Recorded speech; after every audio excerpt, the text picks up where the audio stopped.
یہ سوال ہے جی کہ ایک جگہ آپ نے یہ بیان کیا ہے کہ اگر آپ کی ماہوار آمدن 48,000 روپے سے زیادہ ہو تو زکوٰۃ واجب ہوگی۔ سوال یہ ہے کہ کیا زکوٰۃ آمدن پر ہے، اگر ہے تو پھر اس کا نصاب کیا ہے اور کس حساب سے دی جائے گی؟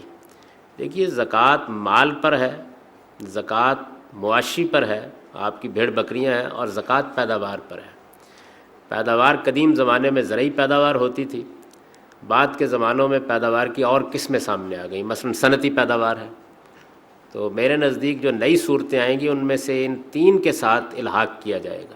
جیسے ہمارے فقہا کو یہ مسئلہ پیش آیا کہ گائے کے بارے میں زکوٰۃ تو بیان ہو گئی ہے، لیکن یہ کہ بھینس عرب میں نہیں پائی جاتی، تو جب وہ یہاں آئے تو انہوں نے اس کا الحاق کیا، یعنی اب بھینس کو کس کے ساتھ ملایا جائے؟ اونٹ کے ساتھ، بکری کے ساتھ؟ انہوں نے کہا گائے کے ساتھ ملا دیں۔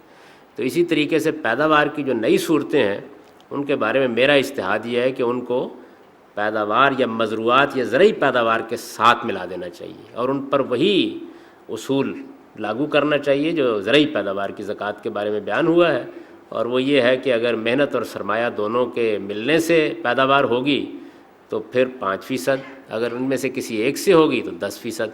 تو میں جو آپ کی تنخواہ ہے اس کو مزروعات کے ساتھ ملحق کرتا ہوں، اور اس وجہ سے اس پر پیداوار کی زکوٰۃ عائد کرتا ہوں۔